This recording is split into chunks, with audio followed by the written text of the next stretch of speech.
In 1961, a man shot and killed another man in the forest. He admitted it, the police investigated, and the victim was identified. A jury found him guilty, and yet the Supreme Court of Ghana set him free. No punishment, no prison. This is the true story of Chiba and what happened in the Bronisu forest many years ago. It was December 1961, and deep in the Bronisu forest, a man called Chiba walked alone with his double-barreled gun and hunting lamp. He'd been out there for hours, stalking through the darkness, searching for game. It was almost 2 in the morning and he hadn't caught a single thing, not one animal. Chiba was frustrated. He decided it was time to pack it and head back to his village. But then as he was making his way out, something caught his eye. There on the forest floor, a reddish light glowed in the darkness. His instincts kicked in immediately. Those looked like eyes, animal eyes, reflecting in the night. He did what any experienced hunter would do. He dimmed his hunting light, then flashed it once, trying to get a better look at whatever creature was out there. But he couldn't tell, so he whistled 4 times in total. It was a hunter's code, you see. If there was another human in the forest, they would whistle back, and that's how you knew.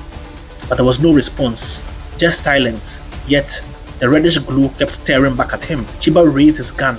He aimed carefully at the light and he fired. The sound that came next haunted him for the rest of his life. It was not the cry of an animal or the thud of a successful kill, but the agonizing scream of a human being. A man's voice piercing through the forest darkness, filled with pain and shock and the terrible realization of what had just happened. Chiba's heart dropped and panic flooded his body. He just ran, crashing through the forest, his mind racing faster than his feet. When he finally calmed down and when reality set in, Chiba did something very wise and prudent. He went to his relatives and then to the police. He reported what had happened. He told them every single thing. The police investigated and discovered the victim's identity. His name was Kofisowa, and he was not alone that night. He had been hunting with 2 other men, Amwate and Ba. The 3 of them had met at an agreed spot in the forest, lit a fire, prepared a meal, and were resting on the ground. That reddish light Chiba saw wasn't their campfire. It was the glow from one of their hunting lamps, the kind that reflected red like the eyes of animals in the bush. The prosecution charged Chiba with manslaughter under Section 51 of the Criminal Code.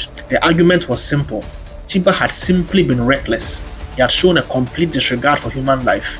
As a hunter, he had a duty to be careful in the bush, and he had failed. A man was dead because of his gun, and somebody had to pay. The case went to trial at the High Court in Cape Coast, and the courtroom was electric with tension. Amwate and Ba took the stand and told their story. They described that night in the forest. They prepared a meal and everything suddenly went wrong when the gunshot rang out. The judge gave his direction to the jury, and the jury deliberated. When they came back, the verdict was as expected: guilty. Chiba was found guilty of manslaughter. Chiba appealed. This is where it gets interesting. The case reached the Supreme Court of Ghana, and suddenly cracks began to appear in what seemed like a very simple open and shut case. The Supreme Court justices asked a question that would change everything. They turned to the prosecution and asked him to explain what specifically Chiba did wrong. How was Chiba so negligent? The state's counsel, Hewlett, stood up and made his argument.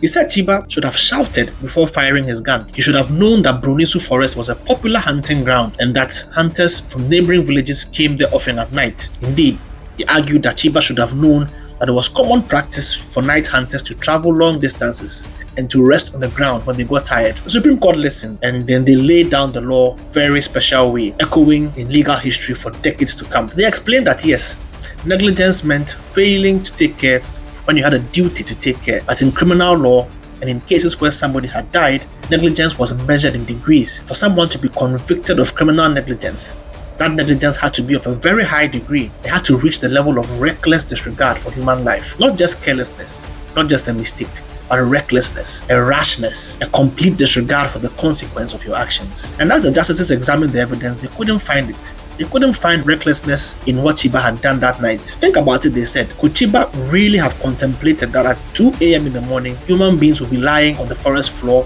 in hunting territory? The prosecution claimed that it was common practice for hunters to rest at that time, but they never proved that practice. As for the suggestion that Chiba should have shouted, the court simply wasn't buying it. As a hunter, he was desperately trying to catch game after hours of coming up empty. Shouting would have definitely frightened any animal away, so that made no sense. Chiba had also testified that he whistled 4 times before firing. 4 times he tried to alert any humans in the area, and Amwate and Ba, the 2 men who were there with the late Suwa, never denied this. They never said Chiba was lying about those whistles. He had done the needful. The Supreme Court made their decision. They said the High Court should have directed the jury to enter a verdict of not guilty. Yes, Kofi Sowore had died from Chiba's gunfire. That was a tragedy nobody could deny, but the charge of manslaughter didn't fit the evidence. Chiba was not criminally negligent. He had not shown reckless disregard for human life. He was a hunter in the forest at night, following the practices of his trade and trying to distinguish an animal from a human in utter darkness. Chiba's conviction was quashed and he was acquitted. He walked out of that court a free man, carrying only the weight of Sowore's death, but not the legal burden of guilt. This case drew a bright line between tragic accidents and criminal acts. Sometimes the law recognizes that terrible things can happen without somebody being a criminal. Sometimes, even when a life is lost, justice means understanding the difference between a mistake and a crime. Follow Super Law GH Studios for more real stories, real cases, real people.